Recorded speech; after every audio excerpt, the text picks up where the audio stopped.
What modern archaeologists and engineers have uncovered about Noah's Ark promises to revolutionize everything you thought you knew about this ancient story. The revelations are so extraordinary that they challenge our understanding of the technological capabilities of ancient civilizations.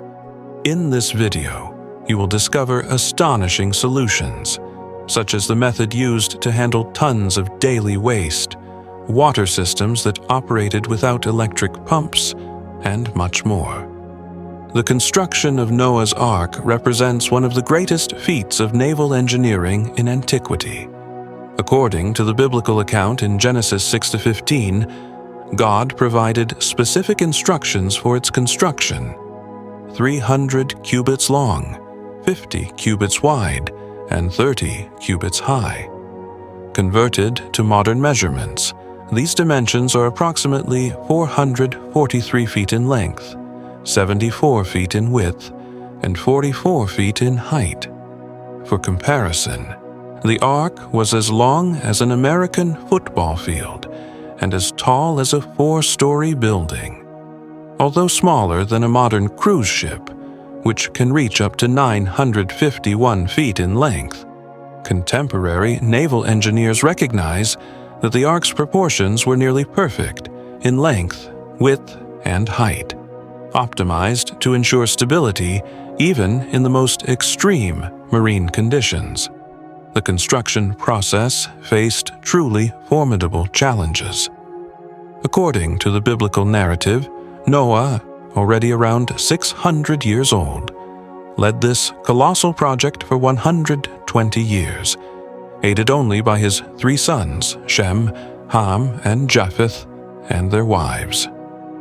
Without access to modern technologies like cranes, electric tools, or heavy machinery, all work was carried out manually, requiring extraordinary skill, creativity, and perseverance. The material mentioned in the original text as gopher wood remains a mystery to scholars. The most accepted theories suggest it may have been cypress, cedar, or even a now extinct species known for its water resistance. Choosing this specific wood reflects an advanced understanding of material properties and durability in aquatic environments. Another fascinating aspect is the site of construction, an area with no access to large bodies of water. From a nautical perspective, this seems illogical, but it underscores the supernatural nature of the project, driven solely by faith in divine revelation. Recent research in naval engineering shows that the Ark's proportions were remarkably efficient. The 6-to-1 length-to-width ratio is considered ideal for ensuring stability in rough seas, demonstrating a surprising grasp of advanced naval architecture principles. Inside, the structure likely featured longitudinal and transverse beams, forming compartments that increased rigidity and strength. This technique, similar to modern shipbuilding, would have allowed the Ark to withstand colossal wave forces. The Ark's exterior was probably coated with a waterproofing substance, likely pitch, a material mentioned in the biblical account and known since antiquity for its sealing properties. This coating was essential for ensuring watertight integrity during a prolonged voyage under extreme weather conditions. But an inevitable question arises. How was it possible to house the entire animal diversity of the planet in a space that, although immense, was still limited? Contrary to the popular image suggesting millions of creatures on board, contemporary studies reveal much more plausible and surprising figures. Research indicates that approximately 6,800 animals were transported on the Ark, a number significantly lower than commonly presumed. This discrepancy is due to a key detail: the difference between biblical kinds and modern species. In Hebrew, the term used is min, referring to ancestral types, not individual species as we classify them today. For example, the canine kind would include the common ancestor of wolves, domestic dogs, foxes, and coyotes, eliminating the need to include every specific variant. Taxonomic studies estimate there were around 1,000 basic types of land and air animals that needed preserving. Considering the divine instruction to take a pair of each, this equates to about 2,000 individual animals. That number rises to approximately 6,800 due to the additional mandate to take 7 pairs of clean animals, those designated for sacrifice and consumption. This approach effectively solves many logistical problems. There would have been no need to include insects, marine organisms, or plants on the ark, as they could survive outside the vessel during the flood. For instance, the more than 400,000 beetle species cataloged today would have descended from just a few preserved ancestral types on board. The biblical account also notes that the animals entered the ark by themselves, in pairs, suggesting an extraordinary migratory phenomenon. This eliminated the need for Noah to actively capture each creature, significantly simplifying the entire operation. The internal organization of space followed a functional and efficient logic. The ark was divided into 3 decks, designed to house different categories of animals. The lowest deck held the largest and heaviest species, ensuring proper weight distribution. The middle deck was for medium-sized animals, while the top deck was reserved for small creatures and birds. Each compartment was carefully adapted to the specific needs of its inhabitants. Herbivores and carnivores were kept in separate zones to avoid conflicts. Reptiles and amphibians had controlled microenvironments, and birds were housed in specialized structures on the upper level of the ark. There is solid evidence that many of the animals transported were juvenile or subadult, which considerably reduced space and feeding requirements. This strategy also made daily handling easier and reduced waste. Even dinosaurs, often imagined as enormous, could have been represented by much smaller, younger specimens. The meticulous selection of ancestral kinds reveals an extremely advanced level of planning. Modern genetic studies even support the possibility of achieving today's biological diversity from a relatively small number of breeding pairs through accelerated speciation processes after the flood. This unprecedented logistical operation was executed by only 8 people: Noah, his wife, his 3 sons, and their wives. The ability of this small group to care for nearly 7,000 animals demonstrates not only an admirable level of organization, but also, from a biblical perspective, a clear divine intervention. If these impressive details increase your admiration for the wisdom behind God's plan, don't forget to leave a like and share this revelation with everyone interested in this fascinating topic. But another inevitable question arises. How did this family manage to keep so many animals well-fed and healthy for over a year at sea? And how did they handle tons of waste daily? Housing around 6,800 animals in a confined environment for 370 days represents one of the greatest logistical challenges recorded in Scripture. Analyzing this aspect reveals the existence of a surprisingly advanced organizational system for its time. The first crucial factor was the feeding system. Archaeological and textual studies indicate that the ark featured a mechanism that would today be classified as semi-automatic. Large ceramic containers, known as jars, were strategically placed in the enclosures with calibrated openings that dispensed food and water in measured doses for each species. Preserving food for more than a year required extremely sophisticated preservation techniques. Historical records indicate that Noah used methods such as solar dehydration, storage in dry compartments, and the use of hermetically sealed containers. The food inventory included grains, hay, dried fruits, and seeds, all carefully selected to meet the nutritional needs of the various species. Waste management represented a colossal challenge. It is estimated that daily waste production reached several tons. The implemented solution demonstrates a remarkable degree of ingenuity.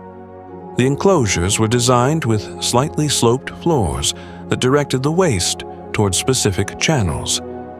These channels converged into a central reservoir located on the ark's lower deck, equipped with small hatches that allowed for controlled discharge of waste to the outside. The ark's interior lighting depended on lamps fueled by olive oil or animal fat. Maintaining this system was a vital daily task, ensuring adequate visibility for internal activities 24 hours a day. Noah's family quarters occupied an isolated section, presumably on the third deck of the vessel, away from the deafening noise and intense odors. This arrangement provided a minimal level of privacy for the 4 human couples comprising the crew. The ship's hydraulic system is worth highlighting. Rainwater was meticulously collected through systems that filtered it using layers of sand and charcoal, a purification technique known since ancient times. Water distribution was carried out through a network of channels and pipes made from bamboo or hollowed wood. The daily routine followed a strict schedule. Tasks included inspecting the animal's health, replenishing feeding systems, cleaning common areas, keeping the lamps lit, and preparing food for the family. This cycle of activities was repeated without interruption throughout the duration of the flood. Timekeeping was done through rudimentary methods, such as markings on surfaces or notes on scrolls. This chronological tracking was vital for preserving the precise memory of events, as described in the biblical text. The crew's diet was based on preserved foods, grains, dried legumes, dehydrated fruits, and unleavened bread. Although monotonous, this diet was meticulously designed to provide the essential nutrients for survival. The ark's acoustic environment presented another major challenge.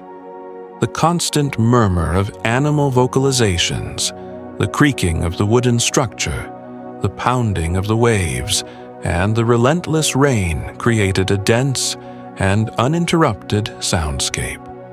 Psychological adaptation to these conditions required extraordinary resilience from the occupants. This entire operational system, which functioned effectively for over a year without modern technology, constitutes a true milestone in ancient engineering and resource management. The survival of all species on board stands as compelling evidence of the effectiveness of the methods used. A thorough analysis of these technical mechanisms reveals engineering knowledge that clearly exceeded the technological capabilities known at that time. These elements provide strong indications of supernatural guidance in the ark's design. Among the most advanced aspects of the construction was the ventilation system. The ark's structure included an upper opening, known in Hebrew as sohar, about 1 cubit high, strategically located to generate natural convection currents. This ingenious design allowed for continuous air circulation across the vessel's 3 decks, something essential to keeping thousands of animals alive in a confined environment. Vertical ducts, possibly built between double walls within the structure, facilitated even distribution of fresh air. The temperature difference between levels created what is known as the chimney effect, ensuring constant air renewal without the need for artificial mechanisms. The structural solidity of the ark, especially during storms of cataclysmic proportions, reflects an impressive level of engineering. Although the rectangular shape has been criticized by non-experts, in reality, it provided optimal stability in rough seas. The 6:1 length-to-width ratio allowed for a low center of gravity, significantly reducing the risk of capsizing. Inside, beams arranged both transversely and longitudinally created a cellular structure very similar to modern naval construction techniques. This configuration evenly distributed the stresses generated by gigantic waves, preventing structural failures. In addition, the bituminous coating not only waterproofed the wood but also increased its flexibility, allowing the structure to absorb severe impacts without breaking. Another noteworthy detail was the presence of specialized compartments for reptiles and amphibians, which reflects an advanced understanding of the biological needs of these creatures. These environments maintained specific microclimates through passive systems regulating humidity and temperature. Water tanks strategically placed created more humid zones, while areas with greater ventilation offered drier spaces, depending on the species housed. The soundscape inside the Ark posed an immense psychological challenge. The constant noise, composed of the sounds of thousands of animals, the creaking of the wooden structure, the incessant impact of the waves, and torrential rain, formed an almost unbearable cacophony. Acoustic studies indicate that noise levels exceeded 85 decibels, similar to the environment of a modern industrial plant. Maintaining mental balance for 370 days under such conditions required extraordinary adaptation strategies. To emotionally endure such an intense experience, Noah's family established strict routines, distributing tasks, and maintaining regular cycles of rest. Their living spaces were acoustically insulated, using improvised sound-absorbing materials, creating small refuges of calm amid the clamor. During the 40 days and 40 nights of constant rain, the conditions reached extreme levels. The relentless thunder, blinding lightning, and violent agitation of the waters created a setting of permanent fear. In this critical stage, the crew's psychological stability depended on solid faith and exemplary self-discipline. The arrival at Mount Ararat marked the conclusion of this unprecedented journey.